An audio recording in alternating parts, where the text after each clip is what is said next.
మంచి ఆహారంతో పాటు కావాలి స్వచ్ఛమైన నీరు. అదే సనాతన్ జల్. వివరాలకు 8919763872. మంచి ఆహారంతో పాటు కావాలి స్వచ్ఛమైన నీరు. అదే సనాతన్ జల్. వివరాలకు 8919763872. సరే, అంటే ఇప్పుడు బేసిక్ ప్రశ్న అడతా. జ్యోతిష్యం నమ్మకమా శాస్త్రమా? 100% ఇట్స్ ఎ సైన్స్ అండి. అవునా? 100% it's a hidden science. Okay. దానిలో డౌట్ అవసరం లేదు. ఎందుకంటే నేను ఒకటే మాట చెప్తున్నా. నేను మా ఇంటి ఆర్థిక స్థితిగతుల ప్రకారంగా మీకు ఇంటర్మీడియట్ బ్రేక్ తీసుకున్న తర్వాత మంత్రాలు నేర్చుకుంటే మాకు శిష్యరికం ఉంది. కొంచెం ఏదో మంత్రాలు నేర్చుకొని అభిషేకాలకు వాటికో వీటికో పోయి కొంచెం ధనాన్ని ఆర్జిస్తే అంత అవసరమైతే మళ్ళీ చదువుకోవచ్చు అన్న ఉద్దేశంలో గ్యాప్ తీసుకున్నాను. సో ఆ క్రమంలో ఇక్కడ దాకా నేను రాగలిగానంటే ఒకటే ఒక మాట అండి. నేను ఎక్కడైతే మంత్రాలు నేర్చుకోవడానికి వెళ్ళానో నాకు మంత్రాలు రావటం లేదు. నన్ను మస్తు కొడుతుండే మా గురువు గారు. నాకు చదవ రావట్లేదు. ఎందుకంటే నేను ఇంటర్మీడియట్ వరకు ఇంగ్లీష్ మీడియం, తెలుగు గురించి కూడా చదవడం రాయడమే కష్టం. సో దానికి తోడు దీనికి ఒక్కొక్క దానికి వత్తులు ఉన్నాయి. మన్య సూక్తంలో ఉంటది, ఇవా నవ బ్రవో ఓ స్మాగం అదివా మన్యు. ఇది ఒక్కటి రావడానికి నాకు 15 రోజులు పట్టింది. ఇక అది నేను ఎప్పుడు నేర్చుకోవాలి, నాకు ఎప్పుడు రావాలి.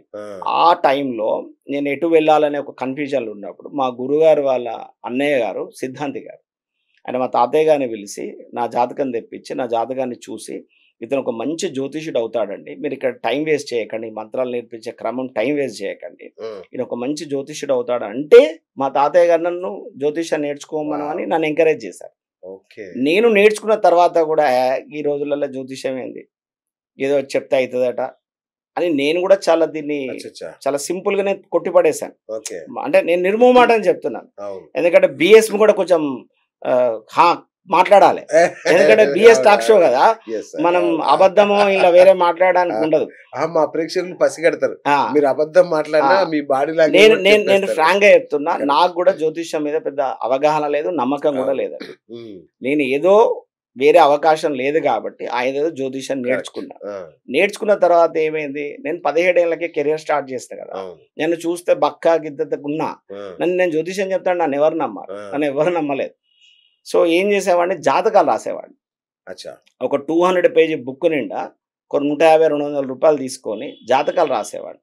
అలా ఒక 2 సంవత్సరాలు నా దగ్గరికి తిప్పి కొడితే 10-20 మంది కూడా జాతకం చెప్పించుకోవాలి. కానీ సుమారుగా 200-250 జాతకాలు రాశాను 2 years లో.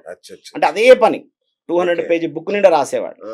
రాసిన దాంట్లో జరిగేటి, ఆ జరిగిన వాళ్ళు వచ్చి నన్ను మళ్ళీ కాంటాక్ట్ చేసేవారు, టిక్కు పెట్టి మీరు చెప్పారండి జరిగిందండి అని రాసేవారు. నాకు అనిపించింది నిజంగా అది ఉంటుందా, ఏదో రాసినా దాని ప్రకారం ఏదో క్యాలిక్యులేట్ చేసినా రాసినాను కానీ అంత ఉంటుందా అని నేను కూడా చాలా నార్మల్గా ఇగ్నోర్ చేశాను. నేను ఫ్రాంక్గా చెప్తున్నాను అందులో. సో ఎప్పుడైతే నేను కెరియర్లో ఒక 4 సంవత్సరాలు అంటే 17 years మొదలుపెట్టి 21 సంవత్సరాలకు వచ్చిన తర్వాత నాకు కొన్ని అనుభవాలు ఏర్పడ్డ తర్వాత, నేను చెప్తే కూడా జరిగిన తర్వాత కూడా నాకు అనిపించింది ఒక రోజు ఏంటంటే, అరే వాళ్ళకి వీళ్ళకి జాతకాలు చెప్పుడు కాదు, ముందు నా జాతకం ఏంది నేను చూసుకుంటా. వాళ్ళకి వీళ్ళకి జాతకాలు చెప్తున్నాను కదా, అసలు నా భవిష్యత్తు ఏంటిది, అసలు నేనేం చేయాలి, నాకేంటిది అన్న ఆలోచన వచ్చింది నాకు. వాస్తవాన్ని వచ్చి ఏం చేశానంటే నా జాతకాన్ని నేను రాసుకున్నా. చాలా మంది అంటారు ఇంటి వైద్యం పెరటి వైద్యం ఇంటి పని, అలా ఏం లేదండి. నేను చెప్పే ప్రిడిక్షన్స్ నా భార్యకి మ్యాచ్ అవుతాయి, నాకు మ్యాచ్ అవుతాయి, నా కొడుకు మ్యాచ్ అవుతాయి, నా బిడ్డకు కూడా మ్యాచ్ అవుతాయి. అలా డౌట్ ఏం లేదు. ఓకేనా? సో నేను నా జాతకాన్ని రాసుకున్నాక అనిపించింది ఏంటంటే, అరే ఇది బ్రహ్మాండంగా ఉన్నది ఈ ఫీల్డ్, నా దీంట్లోనే ఓ పని చేస్తే అయిపోతుంది కదా, మిడిమిడి జ్ఞానాన్ని నేర్చుకొని జ్యోతిషం చెప్తేనే నడుస్తుంది కదా, అట్లాంటి అసలు దీని సంగతి ఏందో చూద్దాం, దీన్ని ఎందుకు మనం సీరియస్గా తీసుకోవద్దు అనుకొని నేను మళ్ళీ అప్పటికే ఇంటర్మీడియట్ పూర్తి చేశాను. అక్కడ స్టార్ట్ చేశాను డిప్లొమా ఇన్ జ్యోతిషం, డిప్లొమా ఇన్ జ్యోతిర్వాస్తు, విశారద, ప్రవేశిక, BEd, MA, MA, triple PhD ఇక్కడ దాకా ఈ రోజు వరకు కూడా నేర్చుకుంటూ చదువుకుంటూనే ఉంది. నేను చెప్తున్నా, నేను జ్యోతిషం వల్ల మాత్రమే ఎదిగాను, దానిలో డౌట్ ఏమో. నేను జ్యోతిషం వల్లనే ఎదిగా. రెండవది, చాలా మంది జ్యోతిషం అనగానే ఏమనుకుంటారంటే సుమన్ శర్మ గారి దగ్గరికి పోతే పెళ్ళి అవుతుందో, లేదా వీసా పడుతుందో, లేదా రాజకీయంగా ఎదుగుతారో, సంతానం రాంగ్ అండి, తప్పు. నేను కాదండి, ప్రపంచంలో ఏ అయ్యగారు చెప్పినా, ఏ పీఠాధిపతి చెప్పినా, ఏ గురువులు చెప్పినా నేను ఒకటే చెప్తున్నా నిర్మోహమాటంగా, ఏ ప్రపంచంలో ఏ శక్తి మీ తలరాతను మార్చదు. నిర్మోహమాటం చెప్తాను. ఏ పూజలు కూడా మీ తలరాతను మార్చదు. మరి ఎందుకండి ఆచరించాలి? ఎందుకు రావాలి? ఎందుకు రావాలి? మరి నా దగ్గరికి ఎందుకు రావాలని ఇప్పుడు మీరు అంటున్నారు కదా, ఎందుకు రావాలి? నేను ఒక విషయం చెప్తాను, మీ జాతకంలో ఉన్న బలము బలహీనతలు నేను పసిగడతా.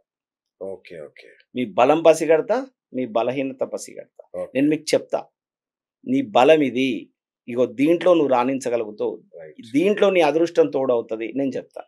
నీ బలహీనతలు కూడా చెప్తా. ఇగో ఇక్కడ ఈ సమస్య రాబోతుంది, ఇగో ఇక్కడ ఇది రాబోతుంది.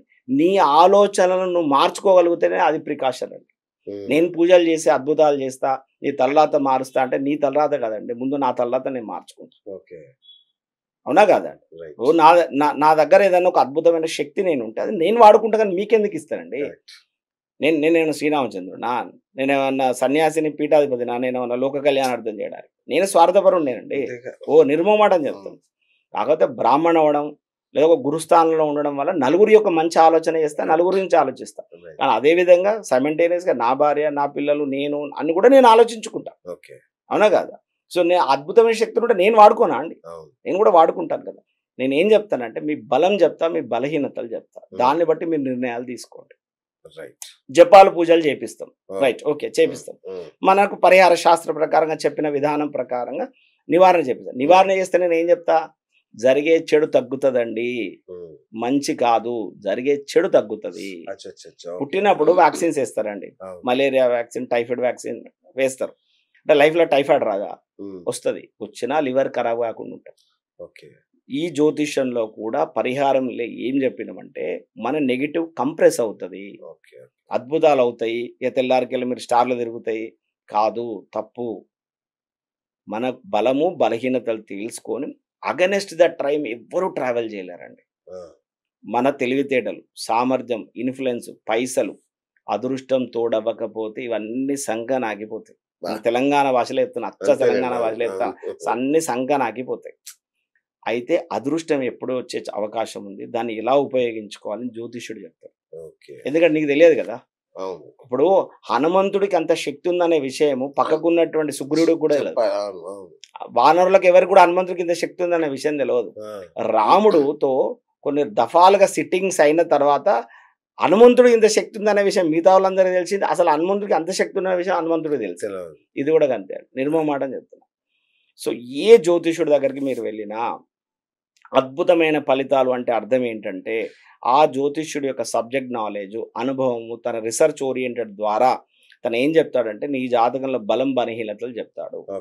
ఇప్పుడు నేను చెప్తానండి, ఈ సంవత్సరం ఈ 2-3 నెలలు తగాదాలకు దూరంగా ఉండవా, దేంట్లోకి పోకు, ఎల్లుళ్ళకి పోకు, జమానా సంతకాలు పెట్టకు, మధ్యవర్తిత్వాలు చేయకని నేను చెప్పిన అనుకోండి, డెఫినెట్లీ తను ఏంది అంతకుముందు నాతో ట్రావెల్ చేసే విధానం ప్రకారం ఆచరించడానికి ట్రై చేస్తాడు. కోపం వచ్చినా ఆవేశం వచ్చినా ఊకుంటాడు. ఇంకో విషయం చెప్తున్నా, నా డిపార్ట్మెంట్ లో చాలా మంది శిష్యులు ఉన్నారండి. నేను వాళ్ళకు మీరు అంటే ఈ మాట చెప్తే కొంచెం నవ్వులాంటిగా ఉంటది. విషయం ఏం చెప్పాలా, ఈ నెల రోజులు మీరు లంచానికి దూరంగా ఉండండి అని చెప్తా.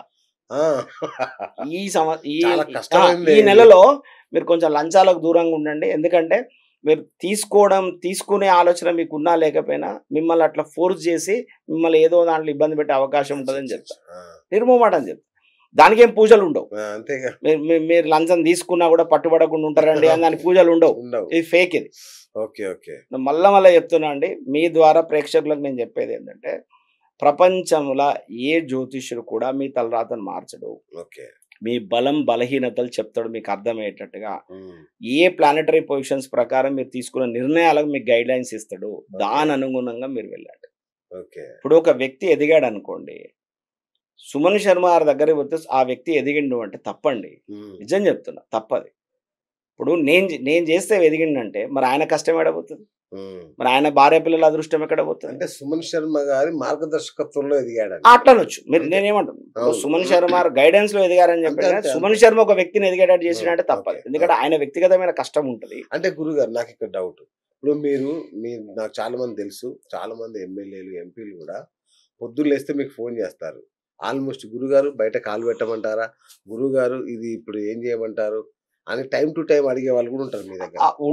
ఉంటారు. నేను అందరికి ఏం చెప్తా తెలుసా, జ్యోతిషం అనేది ఫస్ట్ ఎయిడ్ బాక్స్ లెక్క వాడండి. అవసరం ఉన్నప్పుడు తీసి వాడండి.